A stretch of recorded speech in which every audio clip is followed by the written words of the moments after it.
Excuse me, I think this belongs to you. The old man turned slowly, the way people turn when they've stopped expecting good surprises. He was standing at the corner of Aldgate Street, just outside the farmer's market, adjusting the collar of his coat against the November wind. The young woman in front of him was holding out a worn leather wallet with both hands, the way you'd offer something fragile, something that mattered, and her eyes were steady and warm despite the cold reddening her cheeks. He looked at the wallet, then he looked at her. She was simply dressed, a thrifted coat a size too large, scuffed boots, a canvas bag over one shoulder, with a library book tucked inside. Her name was Lainey Voss, and she was 26 years old, and she lived alone in a one-room apartment on the third floor of a building where the radiator worked only when it felt like it. She had found the wallet on the ground near the vegetable stand 10 minutes ago. She had counted the cash inside, because of course she had looked, she was human, and the number had made her go very still for a moment. $2,400, in neat, rubber-banded stacks. She had stood there in the cold for a full minute. She had thought about her overdue electric bill. She had thought about the 3 shifts she'd picked up last month at the diner just to cover her rent. She had thought about it, all of it, clearly and honestly, the way a person who has very little thinks about money. Not with greed, but with the quiet and exhausting arithmetic of survival. And then she had picked up the wallet and gone looking for its owner.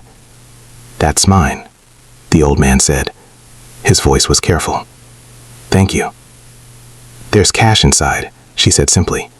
"I didn't take any of it." He nodded slowly, holding her gaze.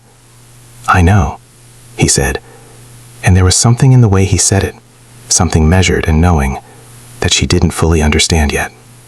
His name was Gideon Mercer, 71 years old, founder of Mercer Capital Group, a private equity firm with holdings across 14 states. He was the kind of wealthy that didn't need to announce itself.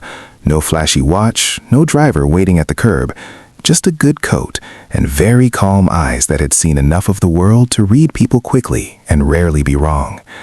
He had not dropped the wallet by accident. He came to this farmer's market every Saturday morning, not for the produce, though he bought it anyway, but because his late wife, Rosalind, had loved it here, and coming back was the closest thing he had to still talking to her.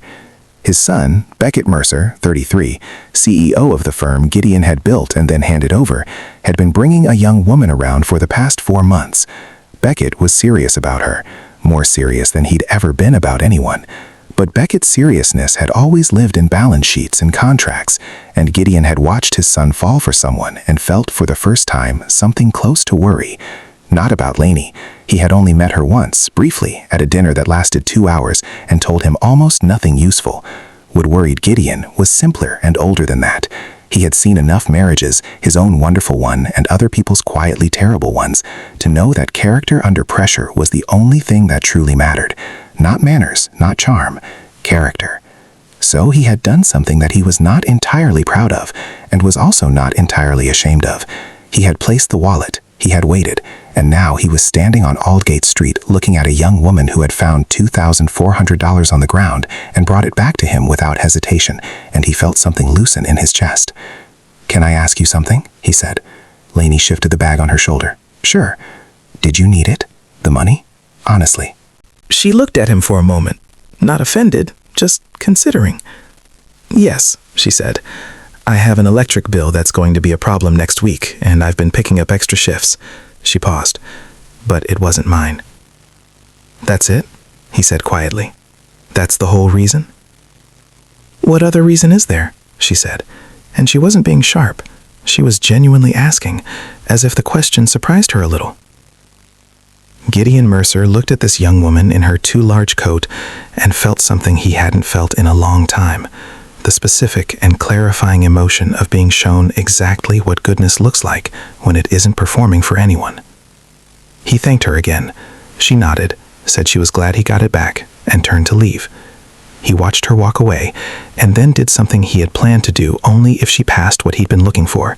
He called Beckett from the parking lot. "She found it," he said when his son picked up.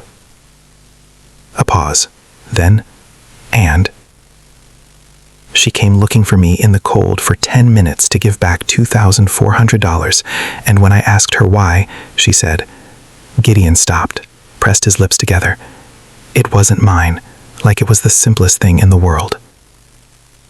The silence on the other end of the line was long and full. "Dad," Beckett said finally, and his voice was different, quieter, something underneath it. "I already knew." "I know you did," Gideon said. "I needed to know too." What neither of them said aloud, what would only surface weeks later, on an evening when Gideon and Lainey sat across from each other at a quiet dinner that Beckett had quietly arranged, was that Lainey had recognized the wallet, not Gideon, the wallet. She had seen it once before, 3 years ago, in a photograph on Beckett's phone of his father at his mother Rosalind's funeral, holding that same worn leather wallet pressed flat against his chest like it was something that had belonged to her. She had not said so on Outgate Street. She had simply given it back, because it was clearly something that mattered to someone, even before she knew to whom. When Gideon learned this, when Beckett told him, gently, over that quiet dinner, the old man went very still. His eyes moved to the window. Outside, the early winter dark had settled in, and the streetlights were beginning to glow. "She recognized it," he said. "She did." Gideon turned back to Lainey. She was looking at her hands, giving him space, the same way she had given the wallet back, without fanfare, without waiting for anything in return. "My wife carried that wallet," he said softly, "before me. It was hers first." Lainey looked up. "I could tell it was old," she said carefully. "The kind of old that means something to someone." The silence at the table was warm and full. Outside, somewhere down the street, a wind moved through the bare trees. Gideon reached across the table and covered Lainey's hand with his briefly, just for a moment, just enough. "My son chose well," he said simply. Beckett looked at his father, then at Lainey, and for a man known in 4 states for his composure, he looked very close to undone. Lainey thought of her cold apartment, her overdue bill, the 2 minutes she'd stood in the wind doing the math that her life always forced her to do. She thought of how easy it would have been.